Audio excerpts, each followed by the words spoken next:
Hey guys, it's Laura and it is time for my quarterly review for the first quarter of the year.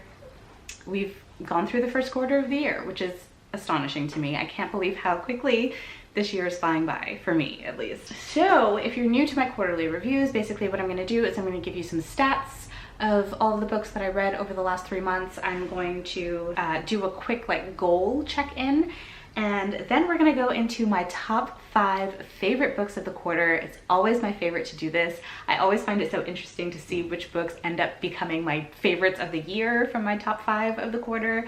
So let's go ahead and get started, starting out with my quarterly stats. So this quarter I read a total of 35 books, which is lower than usual, but I've been kind of slumpy this quarter, so that's why. But 35 books is still great. I'm still 9-10 books ahead of my Goodreads goal. So we're doing good, we're doing good. As far as star ratings, I had 0 1 stars, I had 1 2 star, I had 9 3 stars, 15 4 stars, and 10 5 stars. I think that my ratings are a lot different already than last year, mostly because I've been using the CallPile spreadsheet. CallPile is a rating system that was created by G from the channel Book Roast, and she made a spreadsheet. I'll link her video down below, but I've been using that system to rate my books, and it's spot on for how I would intuitively rate my books. So I'm really enjoying using that, and I've actually had less 5 stars than I probably would have had I not been using it, because I tend to give out 5 stars too easily. So this has really helped me think about whether or not it's actually a 5 star, you know what I mean? Okay, so as far as genres, no surprise that I've read pretty much nothing but fantasy. I've read 25 fantasy books, I've read 3 contemporaries, I've read 2 historical fictions, I've read 3 science fiction, and 2 thrillers. So not exactly where I wanted my reading to be, but it's only the first quarter. I have time to course correct. I wanted to read less fantasy this year, because I want to focus on other genres that I'm really interested in that I don't get to read a lot from. One of those genres was science fiction. I've only read 3 science fiction, and they've all been from the same series, so that's not great.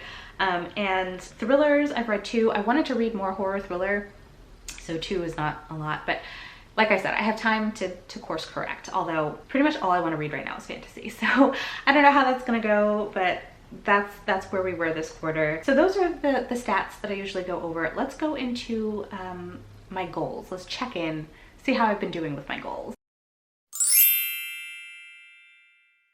I don't have a lot of goals for 2021. I made it super simple this year because I just wanted to kind of relax.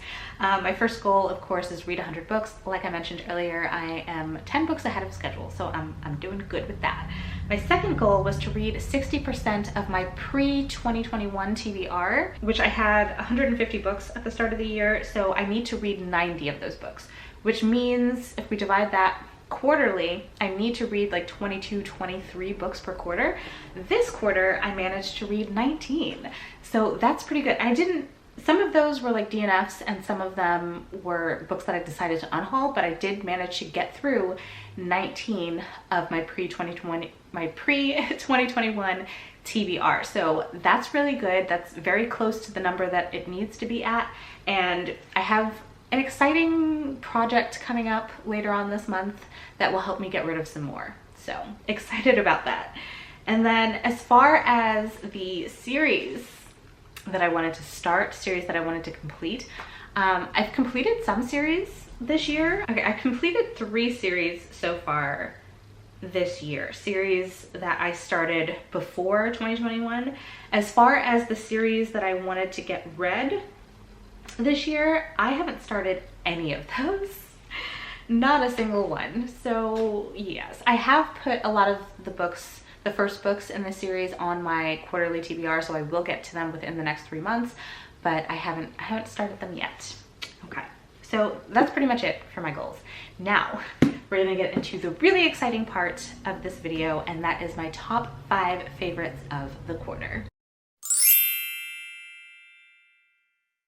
Because I've been using that CallPile spreadsheet, it's actually been really easy for me to see my favorite books, because each book gets rated between 10 specific points out of 10, and then that averages out to a number that then correlates to a star rating, if that makes sense. So I looked at all of my highest rated books so far this year, and there were actually 7 of them, and I managed to narrow it down to 5 by really thinking about the emotional response that I got from the book and how much I loved the characters. Those are the things that set a book apart for me as far as favorites.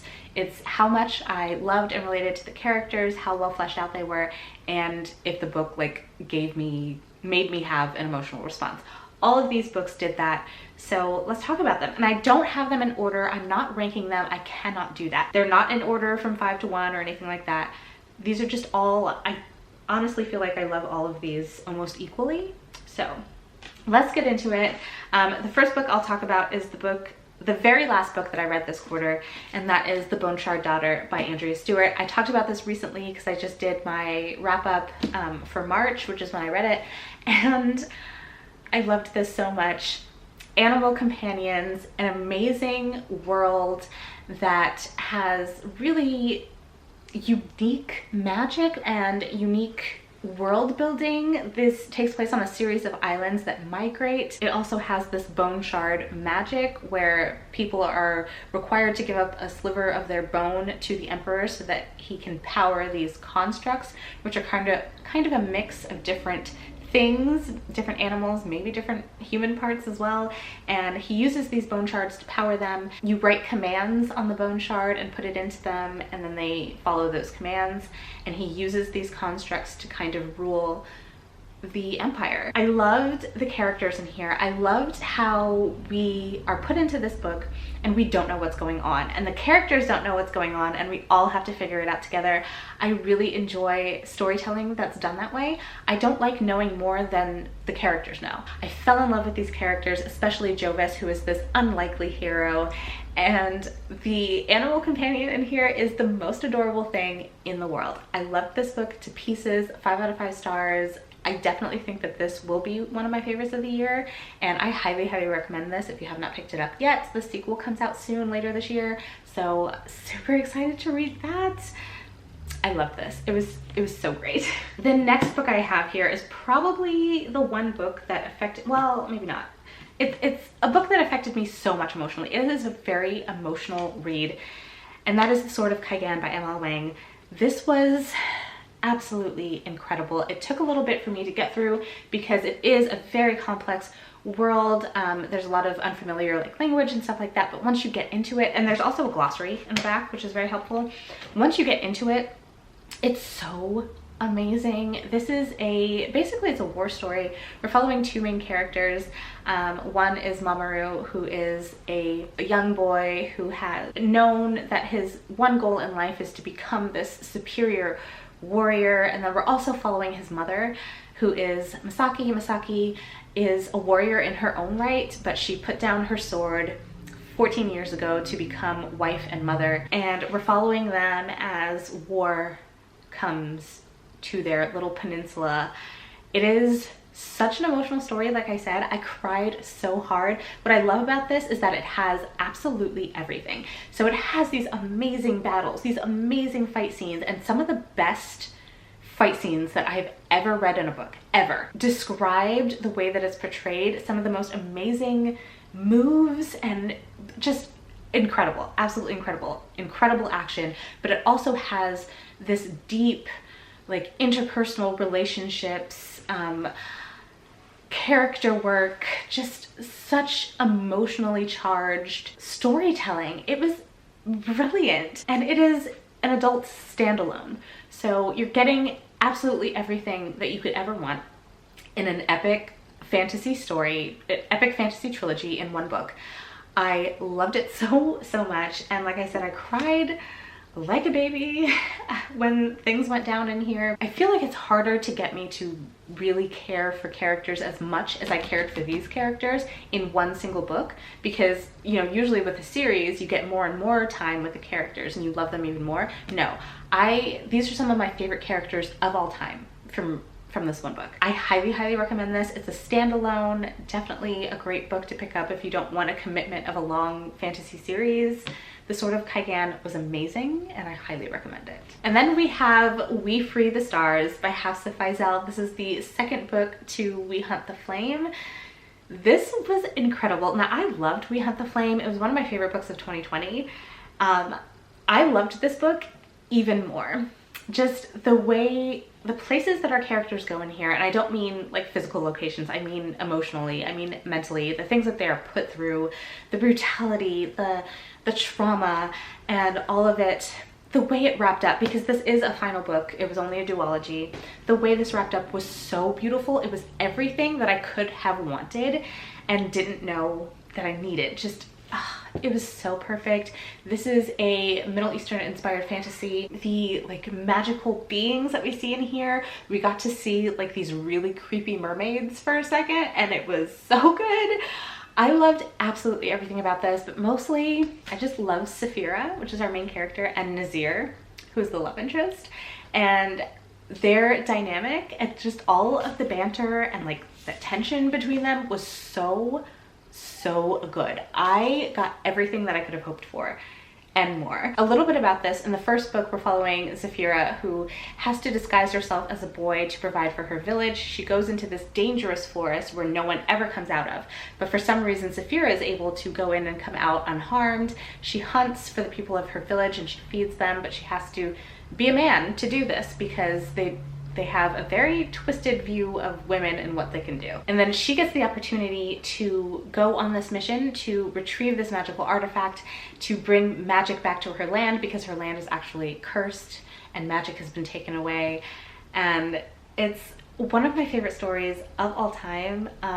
We Hunt the Flame was so beautiful, but this was even more beautiful. I feel like Hafsa Faisal's writing just really vamped up in this one. She has stunning writing, and it's not that it's particularly lyrical or poetic, even though it is those things, just not overly so. Just the way she writes is so, you feel it. It's so emotional, and I definitely recommend that you pick up the series. It starts with We Hunt the Flame. You will not be disappointed. It is so good. And then of course we couldn't mention a top 5 of the quarter without mentioning Chain of Iron. I know that in my vlog I may have come off like I didn't enjoy this as much as I did, but I really did. I love these characters. I would die for them. Like, these characters mean everything to me, and it's because of that that it is one of my top 5 favorites of the quarter. James and Cordelia are probably, it's hard to say, but they are probably the best 2 main characters of any Shadowhunter series.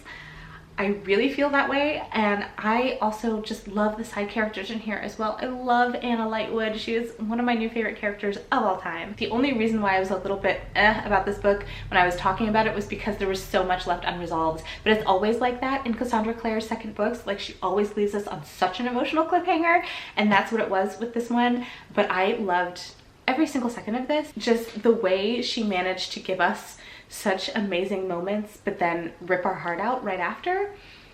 Cassandra Clare is a genius at this stuff, and just like the drama and the relationships between everyone, I love it so much. I eat it up. This was incredible. I still think that I liked Chain of Gold more than Chain of Iron, but Chain of Iron was still incredible, and I cannot wait for Chain of Thorns. I know it's gonna break me, but I'm so ready for it. And then last but definitely not least, we have Amari and the Night Brothers by B.B. Alston. You guys, I've talked about this enough, haven't I? No, I haven't. No, I haven't. I need to talk about it more because you guys need to read it. This is so good. We're following Amari, who is a young Black girl living in Georgia, and her brother goes missing, her older brother Quentin. She is determined to find him. The police have kind of given up on looking for him because he's a Black man. And she one day discovers this ticking briefcase in Quentin's closet and opens it to find out that her brother actually nominated her to become a member of the Bureau of Supernatural Affairs. She ends up going to this bureau and discovering this new world of the supernatural. She discovers that she has a very unique talent, and she also discovers that she might be able to find out more about what happened to her brother Quentin. I loved this story. It was perfect. The writing was beautiful. Amari as a main character was such a beautiful, smart, determined main character, and I loved everything about her. I loved the friendships in here. I loved the betrayals. I loved the twist, and I loved the passion in which B.B. Alston wrote this story. This is a story that made me so emotional. Like, every time I talk about this, I get so emotional, you guys. And that's because this is a story that I would have loved, that I needed as a 12-year-old girl, and never had. Stories like this didn't exist for me, and now that they do, I'm just so grateful. I'm so thankful. I can't go on, I can't talk because I'm gonna cry and I don't want to ruin my makeup. So I love this book. Go read it. One of my top 5 favorites of the quarter, one of my top books of the year. Pick it up, give it a shot. It's middle grade, and even if you don't like middle grade, I definitely still recommend you give it a try, because there's just so much about this that transcends its age range. I think it's perfect for everyone, so please give it a try. I love it so much. And there you have it. That is my quarterly review for the first quarter of the year, as well as my top 5 favorites. Do let me know down in the comments what you thought of this video, of my reading so far, of any of the books that I mentioned. Let me know if you've read them, if you want to read them. I love hearing from you in the comments. But that is going to be it from me today. So if you like this video, don't forget to give it a thumbs up, hit subscribe, and I will see you in my next one. Bye guys!